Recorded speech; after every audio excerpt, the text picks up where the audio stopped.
live in them.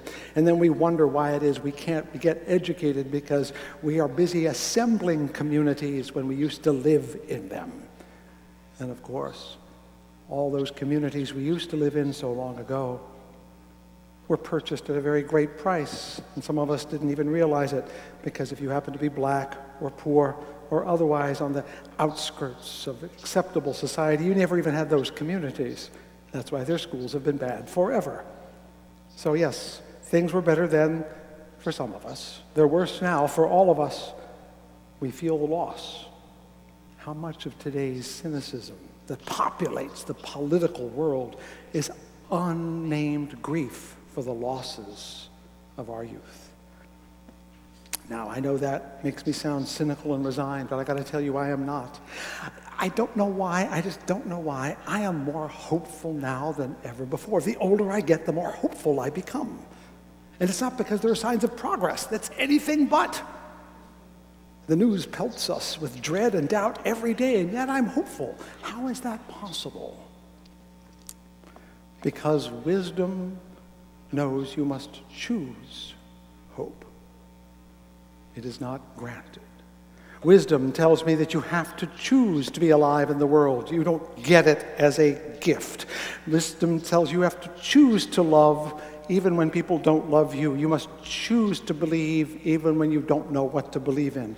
When I choose to hope, there is reason for me to take another step, whatever the journey is. But without hope, you sit still, you sit down on a rock, and you give up, and you say, I've reached the end of the line. And whether you do that at 90 or 70 or 50 or 30, the moment you cease to believe there is a tomorrow is the day your life ends. Wisdom tells us that even when we don't know why, we move forward. Even when we cannot see reasons to push ahead, we still push ahead. Even when there's no guarantee that we will find anything that we don't already know, it is better to know that than not to know it. We come here, we few, we happy few, because we need to choose life and hope over and over again. In my holiday letter some years ago, I ended it with, I am going to re-enlist in the league of the hopeful.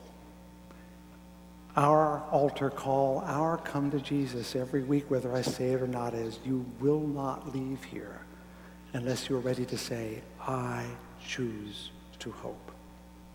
You come here to be told it can be done. You come here to hope that you will feel it. You come here so you can walk out and say, I will give it at least one more week before I give up. Wisdom does not promise you will get to the end of the journey. It just says, I can make one more step, and so I shall. That's all it's about. If there's more, fabulous. But if not, that's plenty. Amen and amen. And so let us join ourselves in song. This last song is one that I dearly love, because it's in the same musical style as the Thomas Tallis. Is it in fact Thomas Tallis? Orlando Gibbons, same guy. They were, but it's a beautiful song about the limits of knowledge and the path of hope. Shall we sing it together?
I call heaven and earth to witness today that I've set before you life and death, says Moses, blessings and curses. Choose life so that you and your descendants may live. Choose life, choose hope, choose faith, choose love, choose joy, choose it every day. And when we do that, truly the world that we seek will be a world attained.